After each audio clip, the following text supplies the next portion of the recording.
The galaxy stopped laughing the moment the first human child cried. No one remembered exactly who had spoken the joke first.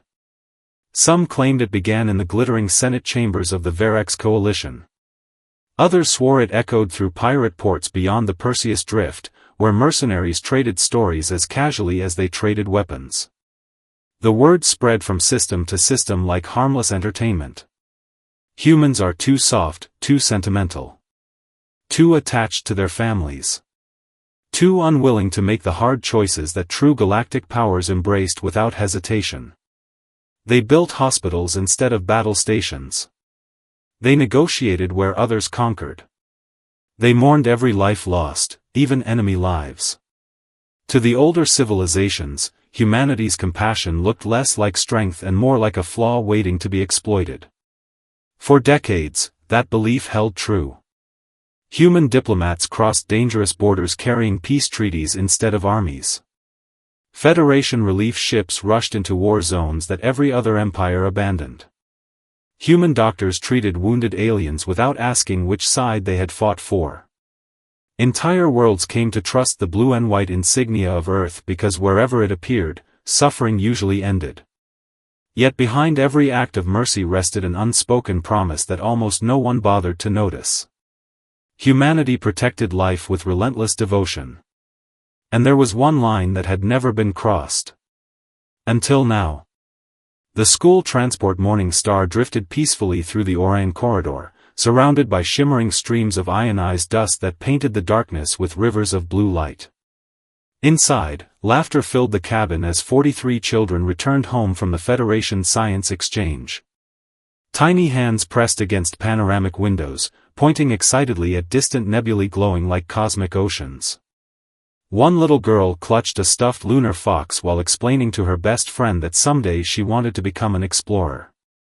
Another boy proudly held a small crystal trophy awarded for designing a miniature fusion engine.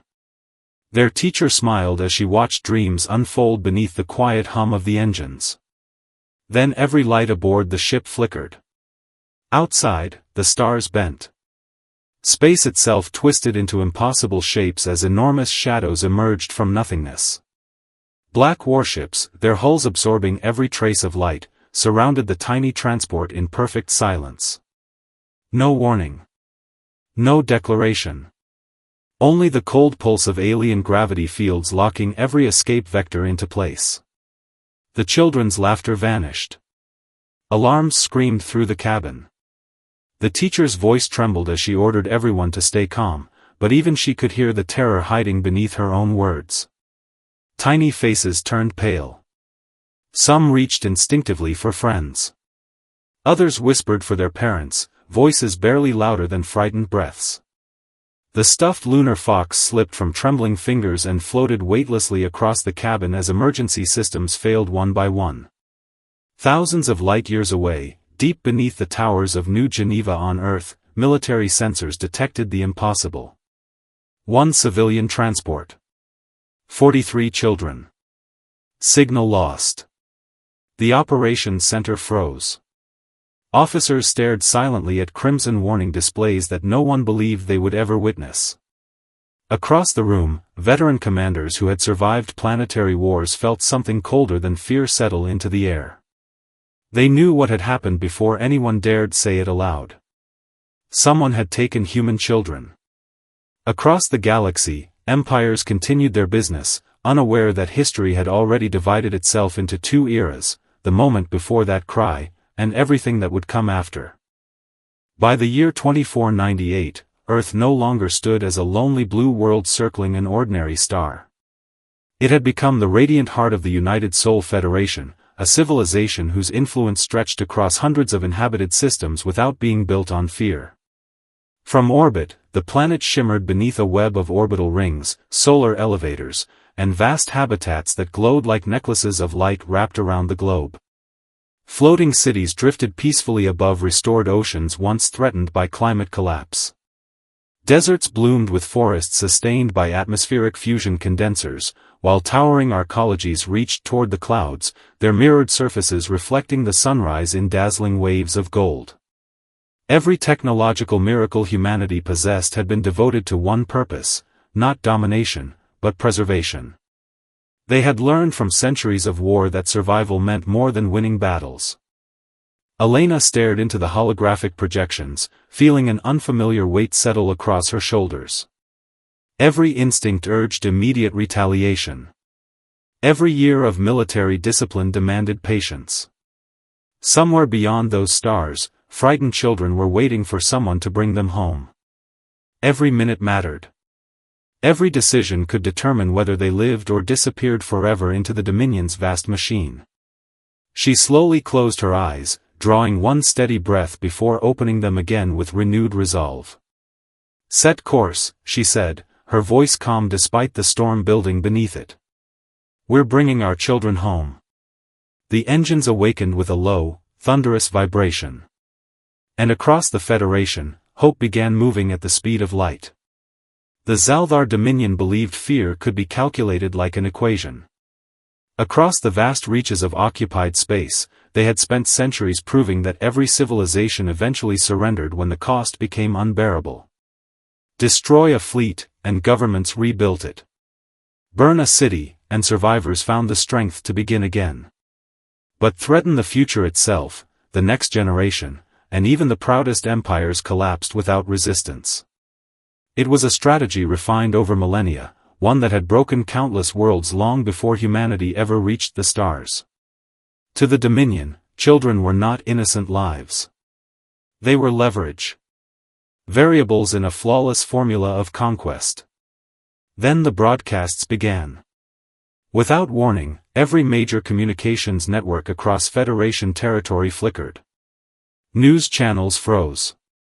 Civilian holoscreens dissolved into static. Emergency frequencies fell silent before being seized by an unfamiliar signal that carried impossible encryption. Moments later, the image stabilized. A dimly lit chamber appeared. Rows of frightened human children sat behind transparent containment fields, their small faces illuminated by the cold blue glow of alien machinery. Some tried to comfort one another despite trembling hands. Others stared silently into the recording device, too frightened even to cry. A little boy clung desperately to his teacher's sleeve, asking in a barely audible whisper when they were going home. The teacher forced herself to smile despite tears gathering in her eyes, knowing every child was watching her for courage she no longer felt. Behind them stood towering Zalthar guards. Motionless. Watching. The transmission shifted to a metallic voice devoid of emotion. Human Federation. Withdraw all military forces from contested sectors. Transfer unrestricted access to your genetic archives. Comply within 72 standard hours. A pause. Failure will result in progressive termination of your offspring. The screen went black. Silence swept across humanity like a solar eclipse. Families collapsed in living rooms, recognizing faces they had kissed goodbye only days earlier. Parents reached trembling hands toward empty holographic projections as though they could somehow pull their children back across the impossible distance separating them. Across schools, classrooms stood abandoned while teachers struggled to explain to confused students why their friends would not be returning tomorrow. Inside the Federation Council chamber, panic threatened to overwhelm reason. Representatives from hundreds of worlds argued beneath towering holographic star maps. Some demanded immediate negotiations, insisting no political victory could justify risking innocent lives. Others warned that surrendering to the Dominion would doom billions more in the years ahead. Voices rose. Alliances fractured. Fear spread faster than any fleet ever could. At the center of the chamber, Admiral Elena Voss remained silent. She listened. She watched. And she remembered. She remembered carrying wounded children from the ruins of cities decades earlier. She remembered promising frightened survivors that humanity would build a future where no child would become a weapon of war again. Looking around the council now, she realized the Dominion had not simply kidnapped children. They had kidnapped humanity's certainty. Hours later, long-range reconnaissance drones returned from deep within Dominion-controlled territory. The images they carried were worse than anyone had imagined. Hidden beneath the surface of a barren moon stretched colossal research complexes powered by antimatter reactors. Endless laboratories hummed beneath layers of armored rock.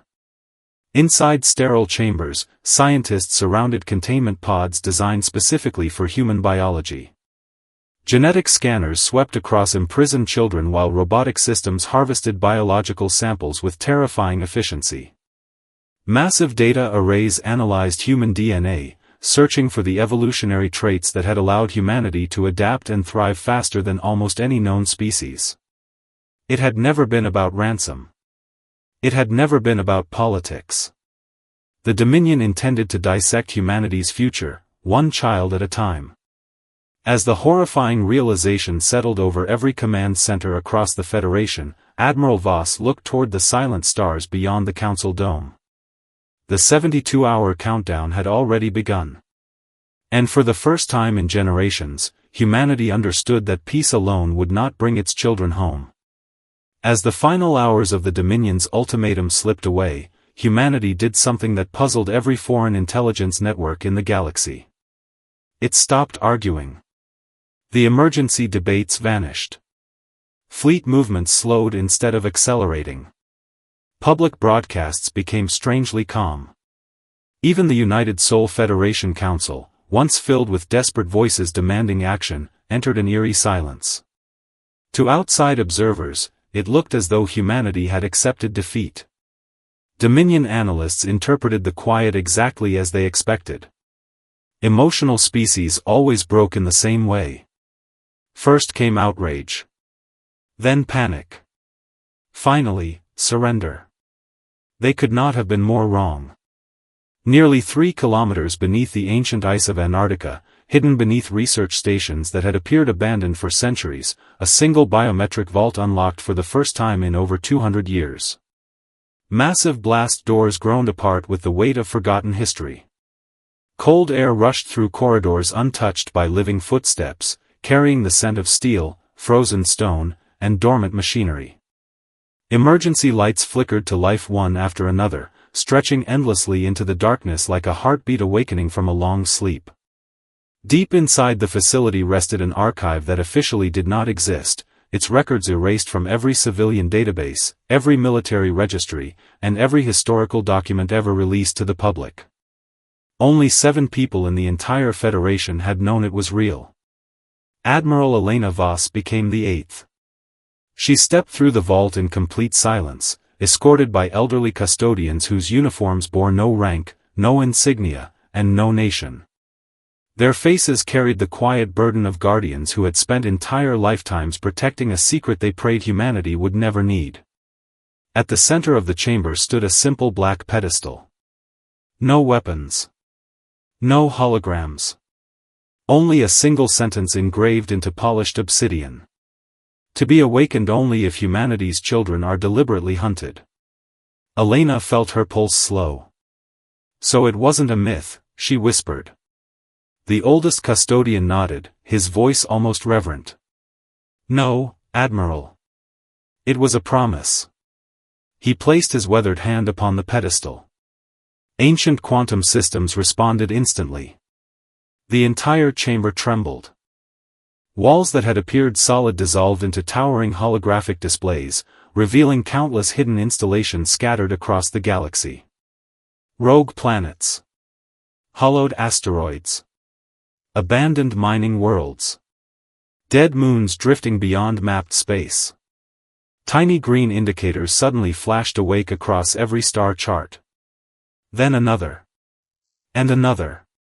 Within seconds. Thousands.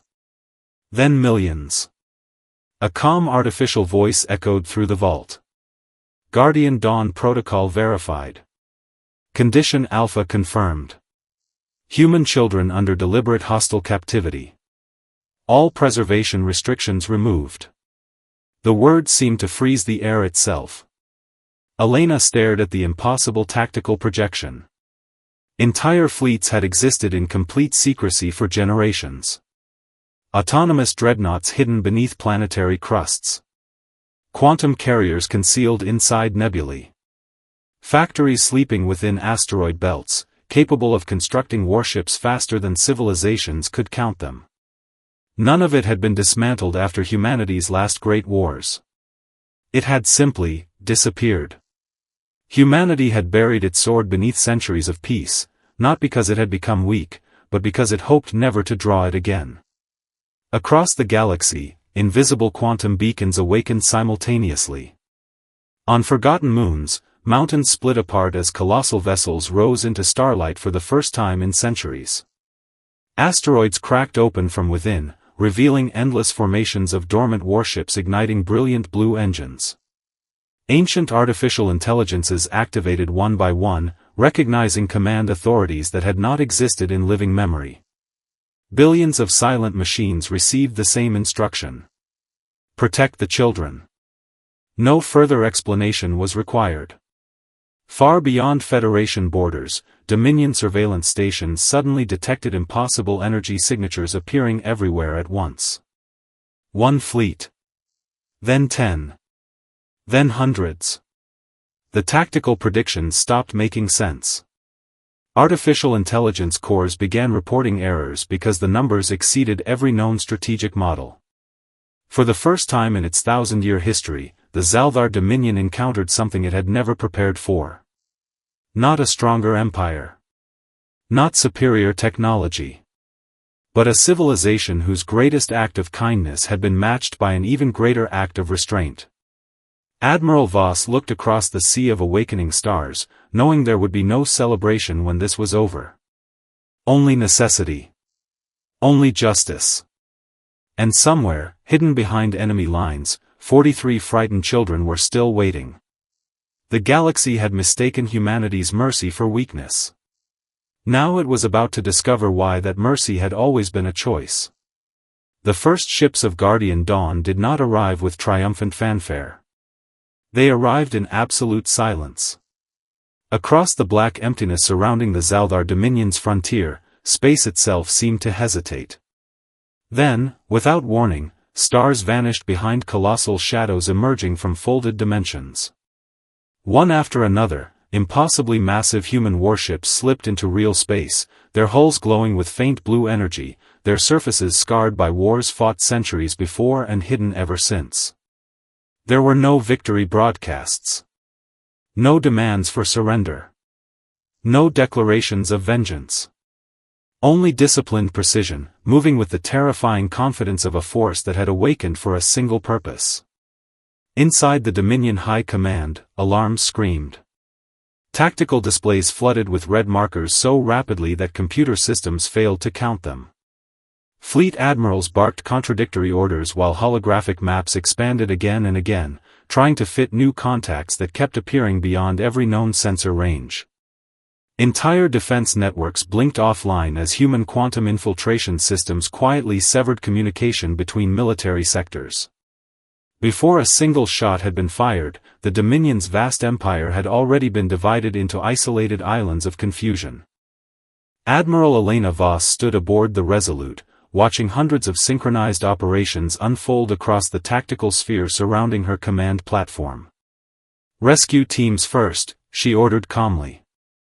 "No unnecessary civilian casualties. No planetary bombardments.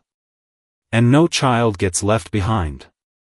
Those words echoed through millions of human ships. Instantly, specialized strike vessels detached from the main fleets, accelerating toward the prison facilities identified by reconnaissance drones. Their engines left brilliant streams of white light cutting across the darkness like celestial arrows. Elite rescue operators, soldiers trained their entire lives for impossible missions, prepared in complete silence. Some carried family photographs sealed inside their armor. Others quietly repeated the names of the children whose locations they had memorized. Every one of them understood the same truth. Failure was not an option. On the barren laboratory moon, Zaldar guards barely had time to react. The sky split apart. Orbital shields collapsed under precision electromagnetic assaults that disabled defenses without scorching the planet below. Human dropships pierced the atmosphere like falling stars, their descent so perfectly coordinated that every landing occurred within the same heartbeat. Blast doors exploded inward. Hallways filled with smoke, flashing emergency lights, and the thunder of armored footsteps. Then came the voices the children had been praying to hear. Federation rescue. We've got you. You're going home. Fear dissolved into stunned disbelief. Teachers embraced their students while rescue medics wrapped frightened children in thermal blankets. A little girl still clutched her worn stuffed lunar fox, tears streaming down her face as a soldier gently knelt before her. "It's okay," he whispered, removing his helmet so she could see a human face. "We found you." Across dozens of hidden facilities, similar scenes unfolded simultaneously. Laboratory after laboratory fell with astonishing speed. Automated security systems were hacked instead of destroyed. Research databases were seized intact. Scientists responsible for the experiments were captured before they could erase evidence. Humanity had not come blinded by rage. It had come prepared. Meanwhile, the Dominion's mighty armadas launched desperate counterattacks. They never reached their targets. Ancient Guardian Dawn battle groups moved with almost supernatural coordination, each vessel anticipating the next before commands were spoken. Swarms of autonomous drones disabled enemy reactors with surgical precision. Massive gravitic lances sliced through warships without touching nearby civilian transports. Quantum jamming turned entire invasion fleets into drifting metal monuments, powerless before an opponent that had spent centuries perfecting warfare precisely so it would never have to use it. Hours later, the Dominion Supreme Council transmitted frantic requests for negotiations. The same leaders who had mocked humanity's compassion now pleaded for mercy. Admiral Voss listened in silence. Then she answered. "You mistook restraint for inability. You believed our love for our children made us weak. It made us unstoppable. The regime that had ordered the kidnappings did not survive the week. Military command centers were dismantled. Prison worlds were liberated. Every official directly responsible for the abductions was brought to justice, while innocent civilian populations were protected and provided humanitarian aid by the very people they had expected to exterminate them." When the last rescue shuttle departed enemy space carrying the final child safely home, every star system in the known galaxy understood a lesson that would be remembered long after empires turned to dust. Humanity could forgive insults. It could forgive invasions. It could even forgive war. But anyone who chose to harm a human child had already written the final chapter of their own civilization. Weeks after the last battle faded into silence, the scars of the war remained visible across the stars, but on Earth, hope had begun to bloom again. The rescue convoy descended through the planet's atmosphere beneath a sky painted with the warm colors of sunrise. Hundreds of civilian ships escorted the formation, their navigation lights sparkling like a river of stars flowing home. Along orbital stations, engineers, medics, teachers, and ordinary citizens paused their work to watch the convoy pass. No speeches interrupted the moment. No triumphant military music echoed across the channels. The entire Federation seemed to understand that this was not a victory parade. It was a homecoming. As the first shuttle settled onto the landing platform outside New Geneva, the hatch opened with a quiet hiss. For a heartbeat, no one moved. Then a small pair of feet stepped onto Earth. A little girl held tightly to the same worn stuffed lunar fox she had refused to let go of throughout her captivity.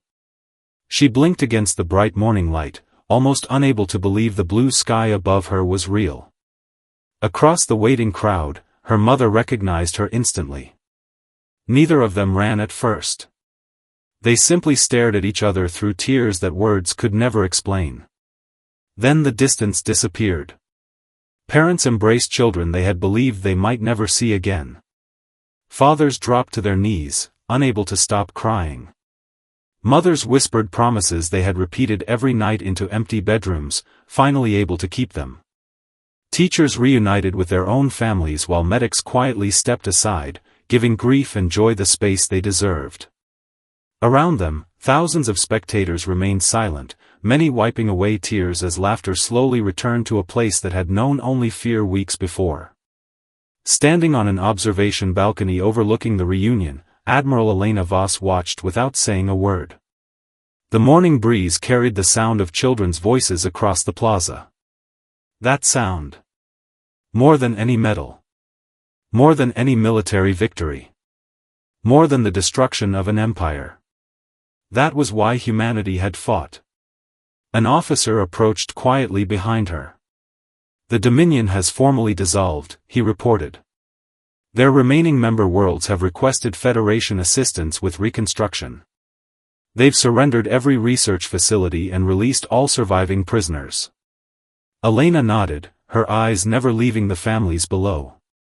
No celebrations, she replied softly. Send doctors. Engineers.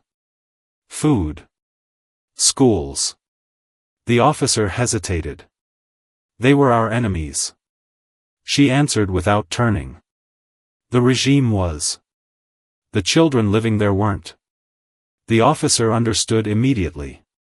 Humanity had won the war without surrendering the very compassion that had made it worth fighting. Months passed. Across the galaxy, new treaties replaced old alliances.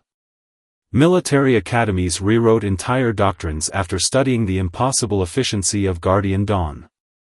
Historians marked the conflict not by the battles that were fought, but by the mistake that had started them.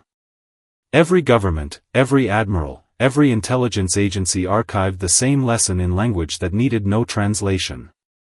Never target human children. It became more than military advice. It became galactic law. On worlds that had once mocked humanity's mercy, monuments were erected, not to celebrate war, but to remember the terrible cost of misunderstanding compassion. Young cadets learned that kindness was not the absence of strength. Mercy was not surrender. Peace was not weakness. It was discipline. And discipline, when finally broken, could become unstoppable. As evening settled over Earth, Elena stood beneath a sky where countless stars shimmered above the restored world. Somewhere among them drifted the silent Guardian Dawn fleets once more, returning to hidden harbors beyond the edges of known space. They would sleep again, perhaps for another century, perhaps forever. She hoped they never awakened. Below her, children laughed in nearby parks, chasing one another beneath glowing trees while families watched without fear. Their voices floated into the night like music carried on the wind. Elena smiled for the first time in weeks. The galaxy would eventually forget the names of battles. It would forget the number of ships destroyed. Even empires would become dust. But one truth would endure for as long as intelligent life looked toward the stars. Humanity would cross unimaginable distances to preserve peace. It would forgive insults, endure hardship, and offer mercy even to former enemies.